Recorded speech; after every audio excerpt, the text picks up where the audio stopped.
Fuck yeah, guys. I mean, what are we even looking at here? Last week, couldn't find our butt with both hands, one hand, nothing. We couldn't do anything right. It was like we couldn't run the ball for anything. And then all of a sudden, we're a team again. It makes no sense. It's like you play against the Bengals in Paul Brown Stadium and you're re-energized.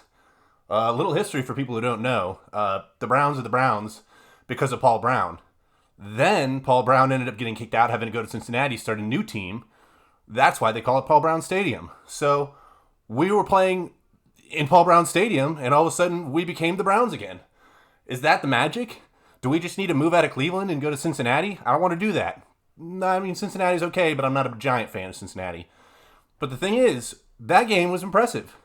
I mean, from the beginning to end, we had that. There was no, hiccups in there. There were a few times in the beginning where I was like, all right, well, and we didn't get started quick enough. And after the half, the fact that we weren't able to actually capitalize on having possession, that kind of sucked.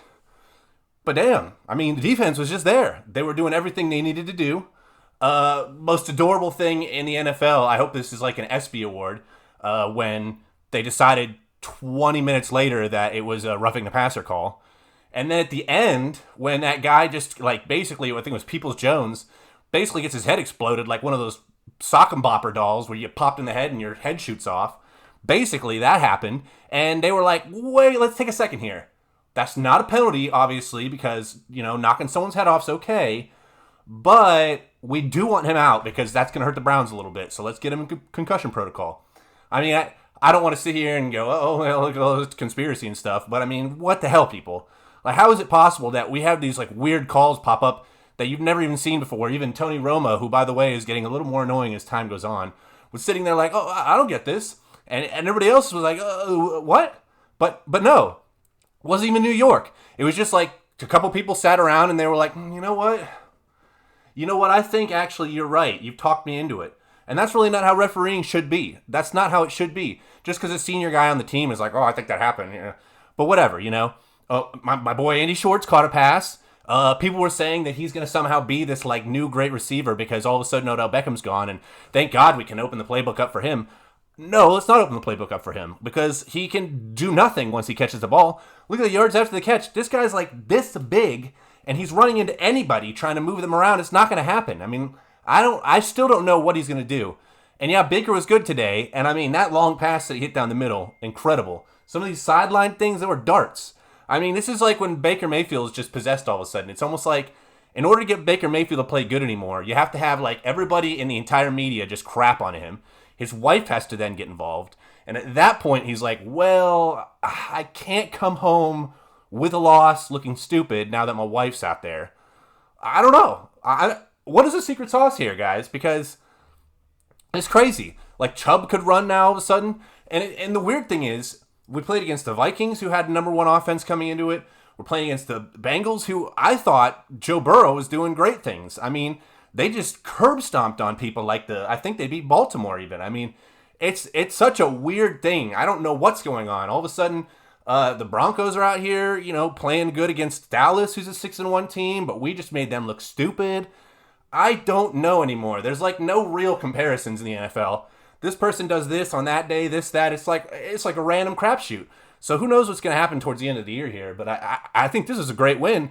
I just am I'm a Browns fan, so I can't be that excited about this. Heck yeah, I'm going to celebrate. And, I'm going to be very excited this week listening to the media actually give some kind of credit to the Browns. But what is happening here? I mean, we basically had almost the same equation as against a team where their offense is just almost non-existent. Granted, Pittsburgh has a good defense. I mean, it's not like the defense of the Bengals is terrible. I just don't know. I'm not sure what the difference was between last week and this week, aside from we got a W. But I'm here for it. Keep bringing it. Keep bringing it. Hopefully now we can somehow catch the ball. And Landry was barely even involved today, and that's amazing because I think he, down the stretch, is going to be the guy. He just has to fall back into that role that he did, when we got rid of Beckham. And last thing I want to say about this dude. Beckham, what a fool. This dude was not really that good as a Giant. He just had these cool catches, and people thought he was fancy. He was all like, look at me, I'm a big-time receiver. Look how sweet I am. And then when he was coming to the Browns, it was like, how are the Browns going to really cater to Odell Beckham? Well, it turns out every time we try to cater to him, we suck.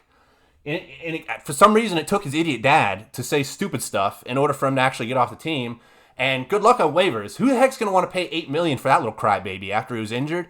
This was such a dumb move on his and his family's part. But whatever, hey, I mean, I'm here for it. I want to watch him just suck the rest of his career, and we'll just sit back and be like, yeah, he held us down. But I don't know. This is just a small sample size. Let's not get too excited. The Browns had one good game. Great. Now we're going to play against somebody who's actually like a coach, we know this is one of the best coaches of all time. So we have to actually have a good game plan. This could be some sort of trap game. I'm thinking they're not that great this year, so I'm not too worried about it. But at the same time, like I said last week, we proved that our coaching gets us in trouble at the end. And today, of course, we went to these little dinky-dink runs after scoring like crazy. I get that we were trying to just move the clock or whatever, but, Stefanski said before, he said, oh, I'm so sorry that at the end of the game I got too conservative. Well, as soon as he started doing it today, I was like, this is possible. And the announcers were like, well, okay, looks like the Browns can't do anything, so keep bringing Joe Burrow back out. I felt the same way. What are we doing? Keep attacking them. We need to keep this. Every game needs to be like a practice for us. We need to keep trying new things until we actually get it down, because obviously it's not a weekly basis thing. But happy for the win, guys. I mean, you got to be happy for this. You got to be happy with the turnaround and what the different look is. We could have a team going forward if we could do things like this, but really, who can guarantee that at this point? Not me. So let's all, say some prayers before next week. Make sure that we do some good deeds for somebody. Help a lady across the road or something, because we need all the goodwill we can. We need a Christmas miracle a little bit early here so we can get on this streak, get off the streak of losing, get on the streak of winning, and actually become relevant again. Let's hope.